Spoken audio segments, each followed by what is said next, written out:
Good afternoon. Well, welcome to another time here. Thank you for coming. It's another time at our book club, and we're presently on our night book in the book club. Thanks for coming. Thanks for making it. We've been doing this new book, this book here. This I believe our fourth sitting or so. No, fourth sitting in chapter one. We had three sitting in in the introduction. So this is our seventh, eighth time on the night book here. And we're presently in chapter one of the book. And chapter one tells us about who the victims are. We tried to close that out last Sunday. And chapter one also talks about who the con man is, the grifter. That's what we're going to be taking today to close out chapter one. So thanks for coming. I'm going to bring up my slide here and we're going to go through that. All righty. So pretty much it's a book, a night book, and we're reading three other books to help us get breadth and depth in our study. Is the heart of the con, the big con, and also the last but not the least is the mark inside, just helping us get breadth and depth in the study. So we've talked about who the victim is, which is pretty much every one of us. Every one of us, including the grifters themselves, are susceptible to a con game, right? Because any con game can be written for anybody, and everyone or anyone can fall victim, especially if you think you cannot. That's what the scriptures would say, but sober, but vigilant, because you have an enemy, you have a con man, you have a grifter who wants to take you captive. And if you take it for granted, if you're not conscious, if you're not aware, you can easily be run riot on. I have been in that position, so as a human being that I am, I can imagine any other person can fall victim of that, just like I felt victim of that. So if you're not conscious of the fact that there's something like that around, you can easily fall victim of that. I fell victim in the workplace in 2016, with people wanting to victimize, oppress me. And we'll come to that as we talk about the grifter, to talk about what kind of person he is. And I had that in the workplace, but I wasn't conscious of that. I wasn't expecting it. I trusted too much. And that's a problem. One of the problems of the victim is trust, because the grifter wants your trust in order to abuse it. It's not wanting your trust to protect it, it's wanting your trust in order to abuse it. And I see that on Facebook, on social media, people coming to you, wanting for you to trust them, to be cordial to them, and the only thing they want to do is run riot on you. I had one person call me on Facebook and calling, oh, pick the call. I'm a woman of God. I'm all of that. Oh, because she wants to ask for money from me, woman of God. So, what's my business with woman of God or no woman of God? Why should I pick a call on Facebook? I'm a busy person, right? I got to do all of this. Doesn't mean I don't have I have too many free time. I don't. Those that know me that know how occupied my schedule is. Right? I do a prayer meeting here from Mondays to Fridays. I kind of take Saturday off, then I come do this on Sunday. I don't have time for small talks, especially for someone I've never met in my life. I don't know, and people come and are looking for small talk, and in my history here on Facebook, on social media, it always ends in them looking for something. They're trying to believe that I have more money than I can do with. So they want to take their own piece from it, So that is crook. Those are crooks. Those are con men, women, and they need salvation. They need salvation. And from experience, I don't fall victim of that. Hey, Daria, how are you doing? Good afternoon. Thanks for stopping by. Uh, let's talk about the grifter today. That's what we're focused on. Let me go back to my slide. I'm going to probably be switching between the two. And I guess I need to do a better job of printing this, and I don't need to switch. All right, that's what I'm gonna do. All righty. Go straight, to who the grifter is, who the con person is, who is the con man. It's not just a man, they're con women also. This has nothing to do with gender. Just as much as they're con men, they're con women, right? A con man or a con woman, a grifter, a hustler, a fraudster, come from all walks of life. They're not limited by gender. They're not limited by race. Every race has their own con man. We saw, I've shared severally, the first con man or con man was the devil himself. The devil, introduced the con artistry into this life, right? So, yeah, introduced the con artistry into this life, and the first victim was Eve, right? Adam was not a victim of the con artistry of the devil. Eve was. Adam was not tempted. Adam just followed Eve, right? So we saw the devil coming to Eve, and we can learn from the devil what a con artist says. As someone who does not have your interest. Peter calls that person your enemy, right? Is not your friend. A con man, a con woman is not your friend, is your enemy. Though will look and come and see they're your friend, they are not your friend. They're looking to usurp you. They are looking to steal from you. They are looking to take from you, not to add to you. They are looking to decrease you, not increase you. Right? That's what con artistry is all about. And be surprised the kind of people that fall into this bracket as we go along. Right? So they come from all walks of life. They all come from their father, the devil. They might look like angels, but inside them there's a devil, right? And I see them around. When I was stupid, when I was not wise, I see people's niceness, kind of covers, shades their evil heart, right? So there are people that will be killing you behind closed doors, but smiling to you in the open. I can deal with that from the way I'm coming from. My simple heart, my naivety did not open my eyes to such things. But by the experience of life, I'm better hand for such people and such things. Not every niceness it comes from a good heart, right? It's probably covering the evil they're doing behind closed doors, right? So you don't be carried away by someone's being nice. It might just be the devil, right? When the serpent came to Eve, he was nice. He was nice. And Eve got carried away by the niceness, the cordiality, the cautiousness of the devil. Don't get carried away by that. You gotta open your eyes.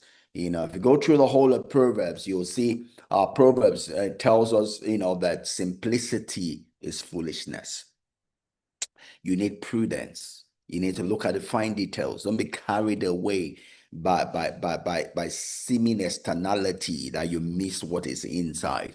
Right? Being simple might sound nice, might sound fashionable, but it's stupidity. Right? That's a way to hell. Right? You need to be prudent in your way. You need to investigate. You need to ask questions. You need to know why you are doing what you are doing. Don't get carried away by people's fakeness. Don't get carried away by people's seeming emergency. That you miss that you get your own life all worked up. You get your own life all confused, upside down because of people that don't know what it is to make sacrifice at the right time and to plan for their lives. Right? That's important. So while there are no physical characteristics that identify a swindler, there's one common factor: the way they think. The way they think is the same. From the devil to the smallest one, they think the same way. They think in such a way as to make to make you look stupid. They don't do that to your face, but that is the writing of their scheme. They want to stupefy you, right? They want to, the local word, they want to mogul you. They want to 419 you. They want to swindle you. But they do it by making you think they have your benefit, but they don't, right? But So they might be beautiful, they might be ugly, they might be black, they might be white, they might be green, but the way they think is the same, right? So here we're trying to identify who a swindler is, how to help you, identify one. It's kind of difficult, but at least our discussion will give you some things to look out for. During the COVID period, someone came to me and it was like they needed money, and it was something about the child, whatever it was. But for me, I just gave the money, you know. That person never came back to say thank you, you know. But well, did he come back and say thank you? Well, it became an history. But the key thing is a lot more people came, which tells me that was probably not a genuine need, right? They probably told themselves a lot more people came from left, right, and center looking for money. I've learned from that. I don't do money. I don't do money things on social media. If I never met you before, even if I met you, I'm not going to give you money on social media. I'm not going to give money to someone I've never met before in my life, right? That might mean that I'm not going to help some people that truly need, but so be it, right? I'm not gonna give chance to swindlers, right? If you need money, go meet someone that you know face to face.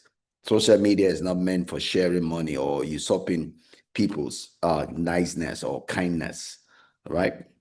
So so often swindlers or hustlers are the kind of people who take no responsibility for the consequence of their action, right? If they put you in trouble, they take from you and you don't have, they couldn't be bothered. They don't mind taking money from anybody, right? So one of the ways they think is they couldn't be bothered. They are nonchalant. They are nonchalancy, not caring who it is that they are taking money from. They don't mind taking money from a fund, to help people, poor people or sick people. They don't mind who they're taking money from. All they can see is themselves, right? All they can see is themselves. It doesn't matter where the money is coming from.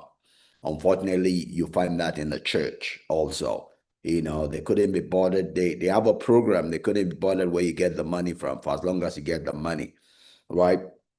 People preach messages for 2 hours just because they want to raise an offering, right? They're forcing people against their better judgment, which is witchcrafty, I guess that's one of the attributes of a swindler. A swindler is one who wants to make you make a decision against your better judgment. He doesn't give you time to reason, right? And I've given that example so many times about the timeshare. The timeshare in the US, I don't see anyone here in Nigeria. In the US, it's all a 419, a swindling, a con game. They do it such that you buy their timeshare in an environment where you're not allowed to reason, right? They want you to buy it anytime they invite you. They want you to make a decision before you leave that place. So they ensure that you have everything it takes for you to sign the contract before you leave. Those are big time con artists, right? Yeah, when you are there, they bring people that are familiar to you, to what you are used to. They talk to you, that one does not succeed. They move it to another person, and tie you out, such that you're just trying to get out of that place. And they're hoping that to get out of that place, you just sign the contract to do that, right? So those are examples of swindlers. Uh, I've mentioned in the pulpit, where people preach for hours just to get an offering from you. And we see one here, which is getting popular now, and even in the Orthodox churches, where people go for burial, and that's the opportunity to get money from the family. They are not conscious of the moment. They lose respect for the corpse, and all they're trying to do is commit the family to bring money out. They might have a good heart, but they're using the wrong tool to collect the money that they need. They're conning the people, to make them to commit to money without the benefit, of good judgment. That is swindling. whether you they know it or not. It's a con game. It is defrauding the people, right? Any money that you collect without giving someone the opportunity to reason is witchcraft. Is 419. It's a con game, right? So, so we find in the church, maybe they are ignorant of what they are doing, but it's dirty. They're using a devil's tool to seemingly do the work of God.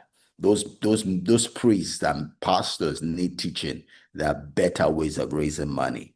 There are better ways of raising money. You know, when I lived out in California, the church I attended don't even have an offering time. What they do is put an envelope at the back of the seat, and when you come in, you put your money there and drop it on the box on the way out. And if you're giving it from home, they have app that you can give it through, or you can go drop it in the church office, right? They don't hammer you to give offering, and that church is a wealthy church, right? And it's a prospering church. The people of God are willing to give if you talk to them the right way, if you help them to see the need. They see the God in what you're looking for. If you show them that you yourself are responsible with the money that is brought into the house, you don't have to use the devil's tool to collect money from God's people. Bible says that in the day of his power, in the day of God's power, his people shall be willing. They don't have to be witchcraft. They don't have to be hypnotized. They don't have to be forced to give, right? So you, man of God, learn, grow, teach the people and believe in the people, right? And don't go to hell because you're trying to do God's work, right? That's important, So,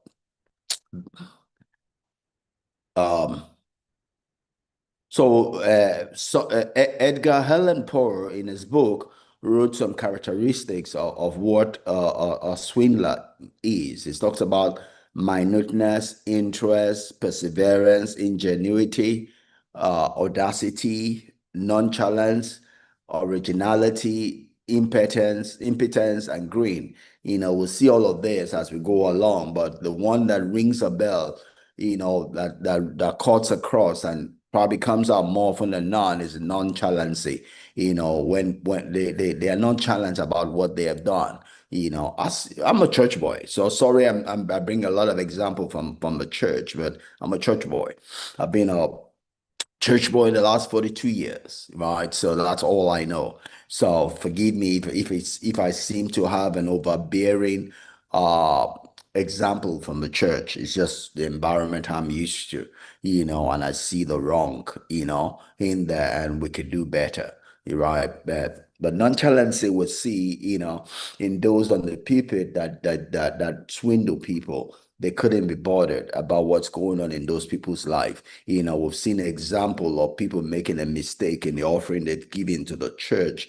Maybe they wanted to give 10,000, they mistakenly give 100,000, and they approach the church to give them a refund, and that never comes. And that supposed man of God, who is a man of the devil, would say that it has entered God's house, it can't come out.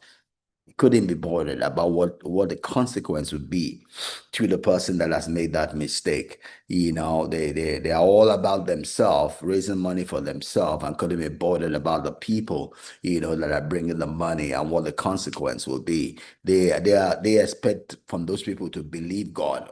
What the person that is saying the supposed man of God or man of the devil cannot believe God for. He's expecting the people to believe for. They couldn't be bothered about the state of the people, right? So, and that's an attribute you see cutting across 419 people, swindlers, grifters. So that's an easy example.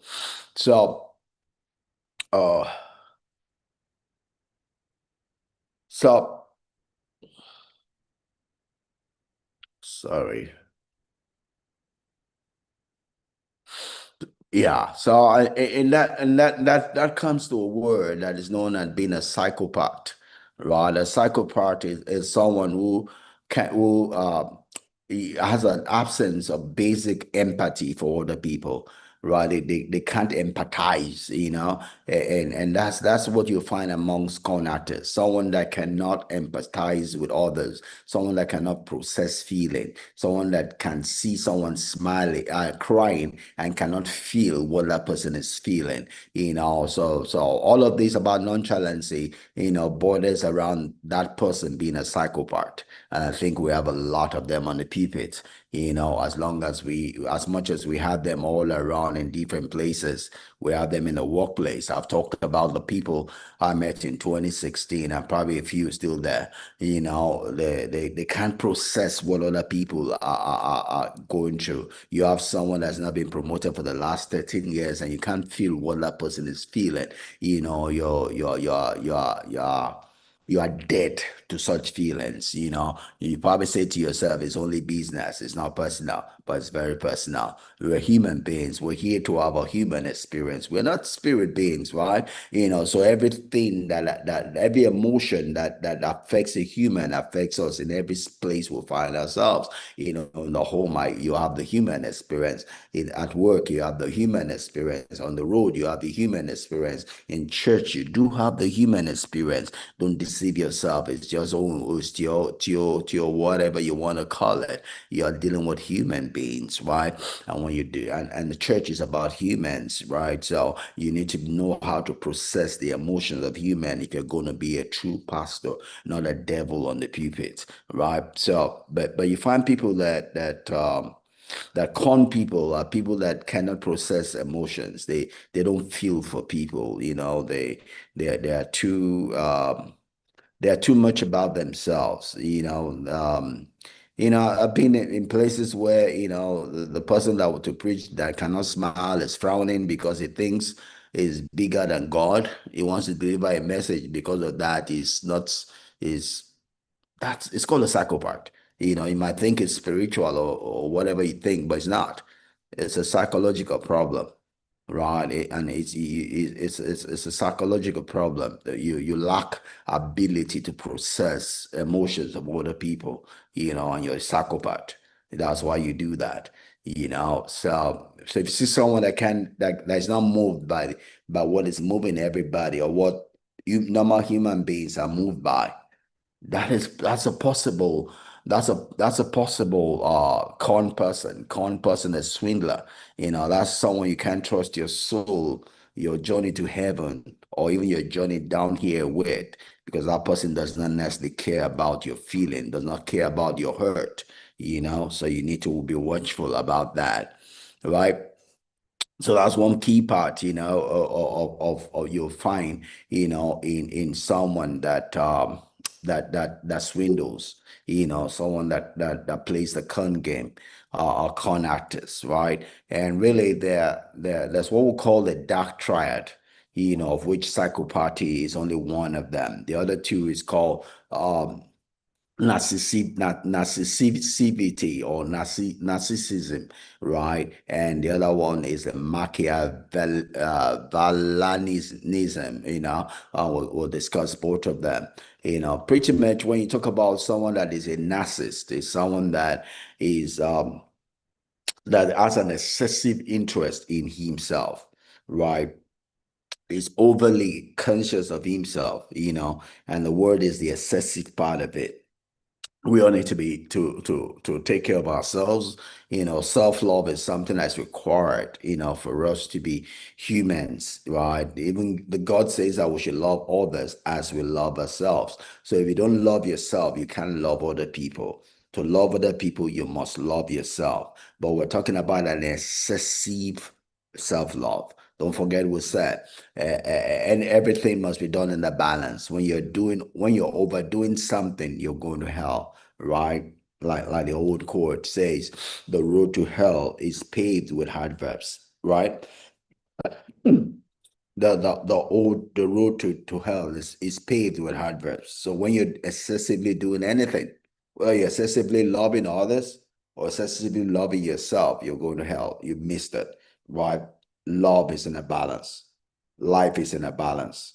Heaven is in a balance. Any excessive is hell, right? So you find someone that's overly interested in himself or herself, only cares about himself or herself, that is someone that's a potential, con artist, because that's a big attribute of someone that is a swindler. They're all there doing everything just to protect self, right? They couldn't be bothered about the other person. They use people to achieve their own end. And that's one word I've heard in the church also that is devilish. People talk about using people, right? In the church, oh, we can use him. We can use him. If you that's your mind. You're not partnering with God. You're partnering with the devil, right? You're doing a devil's work, not God's work, because God does not use people, right? God works with people. He doesn't use people. We don't use people. We use things. We don't use people, we use things. We don't use people, we use things. We love people, we work with people, we use things. We don't use people because people have emotion. They have the ability to think, and they have a responsibility towards God to give account of their life. That if your church is not growing, it's because you are using people, right? You don't use people, you love people, you partner with people, right? You're not God. Even if you're God, you can't use people. God does not use people. God works with people. God partners with people. God does not do it alone. God doesn't want you to do it alone. God wants to work with you to partner together to do it. So he says, come and let's reason together. God doesn't say, go do that. God says, come and let's reason together. Come and let's reason together. I want you to buy into that which I want to do. I want you to be a part of what I am doing, right? If God comes to you, wants you, he makes you to partner with what he's doing. If you don't partner with what God wants to do with and through you, you cannot do it. God doesn't even work that way anyway. So it says, if you be willing and obedient, right? Not just obedient, you're not a robot. Be willing and obedient. You can't be willing unless you understand that which God is calling you to do.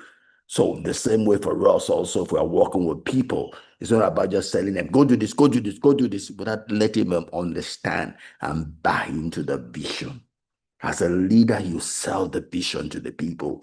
You are not, as a boss, a tyrant, you don't need to sell the vision. Just tell them to do it. But if you're a leader, if you're a pastor, if you're someone and under shepherd, under God, you will bring people to walk along with you, not you be a boss or a tyrant for them.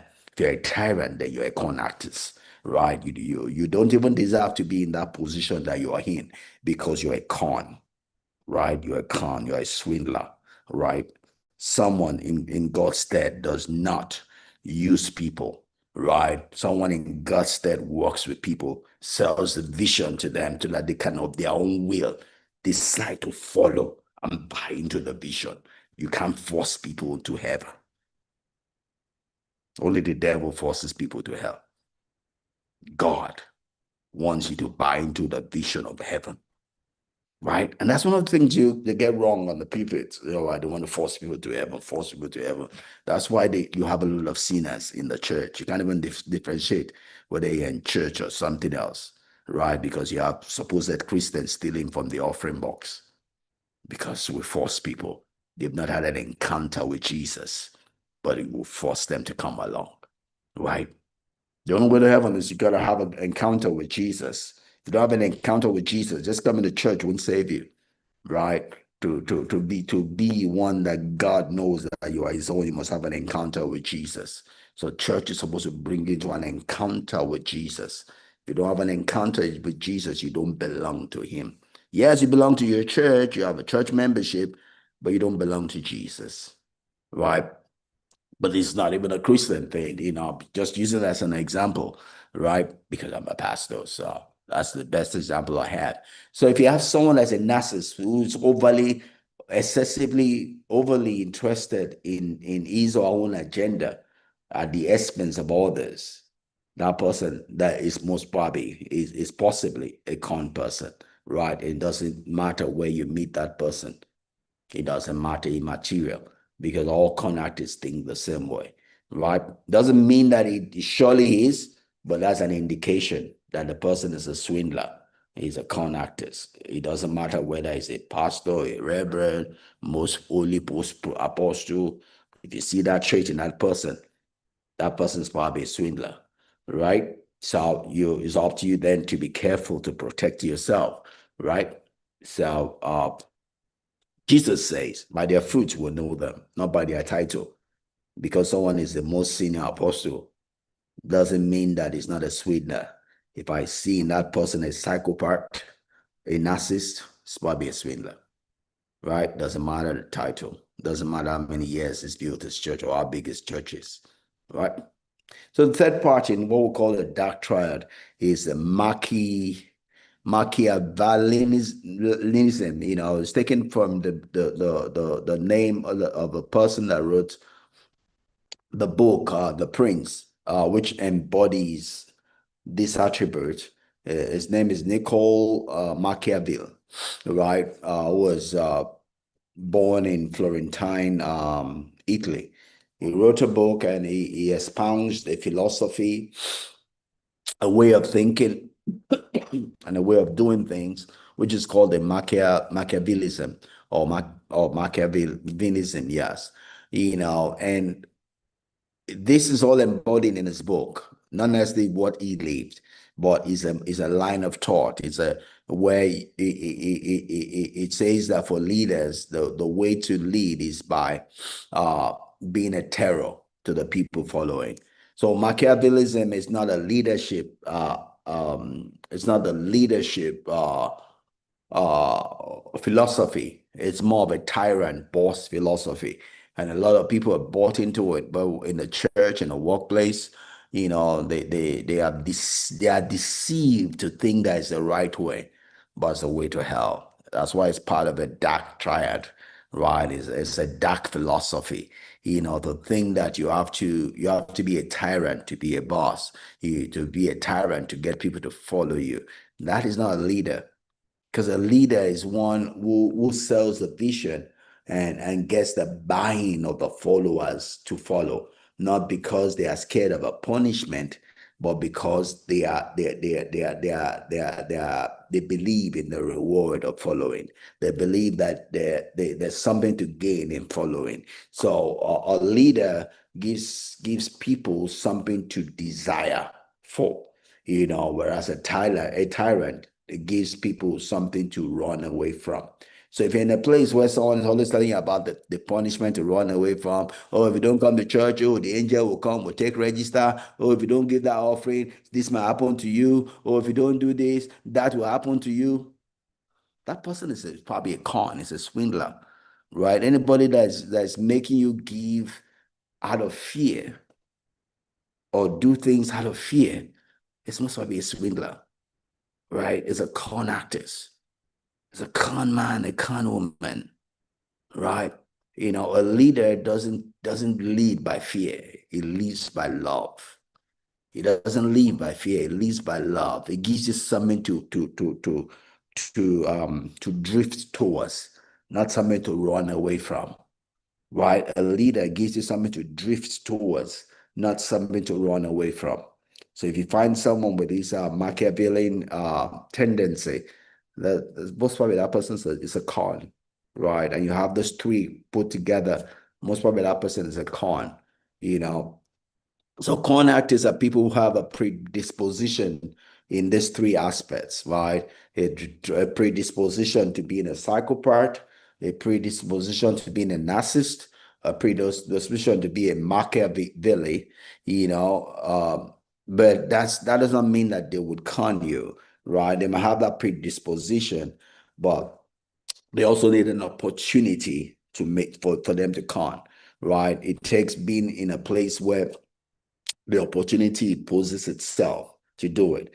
So even though they have this three and opportunity, that doesn't mean that they will still con, because they have what Viktor Frankl says is the last of the human liberties, the ability to choose, right? You can have a predisposition to be a psychopath. You can have a predisposition to be a narcissist. You can have a predisposition to be a Machiavel. Uh, you can have the opportunity to con people, but you still have a choice to make, right? And that's what God's given to every one of us. It's giving us what we call the free agency, and that's the basis of judgment. You can't say because this happened to me. We might not be able to determine the cards life plays us. We can determine how we respond to it. We can determine how we play our own cards, right? Life might deal us cards, but we can determine how we play it, right? So even though you have a tendency to be a psychopath, you have a tendency to be a narcissist, you have a tendency to be a Machiavel, you know, you have the opportunity to swindle people because you're in a position of power. It's still not enough reason for you to con people, because you still have you're still able to make a decision. You can decide to use all of these attributes to bless people rather than to con them. You can use this attribute in a way that increases people rather than decrease them. So even though you have all of those four together, you still have one last thing you could do. You could decide not to con people, or you could decide to, right? But for we looking on the inside, when we see all of this, it tells us to have our antennas up, that something might be amiss. Someone might be trying to steal from us. Someone might be trying to make us less, not more. Might be a sign to run away from. Like Jesus would say, by their fruits you will know them, right? And it tells you your response, right? And you don't have them to be scared by all the fiery things they say. You don't get entrapped by their witchcraft, right? You can make the right decision for yourself, right? So what did I just do? So Connor's actors display a dark triad influence bend, right? They have a bending towards this triad, this dark triad, uh, which is being a psychopath, being a narcissist, and being a Machiavel, right?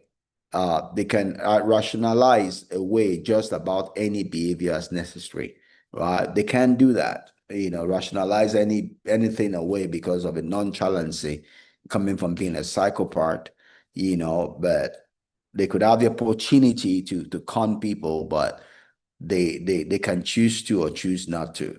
In that wise, they have become responsible. They can't blame anything in their past or their present, because everyone has a choice, right?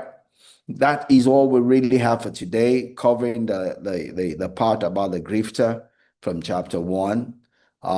Next week we'll start looking into the different steps of the con actors, So I'm not sure which we'll take it from, because I have two books that give those steps from two angles. One calls it the put up first of all, and the big con, I believe, talks about the hook. So I would like to believe those are the same two things, but we'll find out. Here's chapter 3. It calls it the hook. Uh, the confidence game calls it the put up. But whichever one it is, we'll begin to break down the different parts, in the confidence game, how they get you hooked. And yeah, so we'll look at the different parts so that we understand better. So today we just talked about what the grifter is. We've talked about the victim, which is all of us. I hope you learn something from this. I hope it will help you to avoid being conned,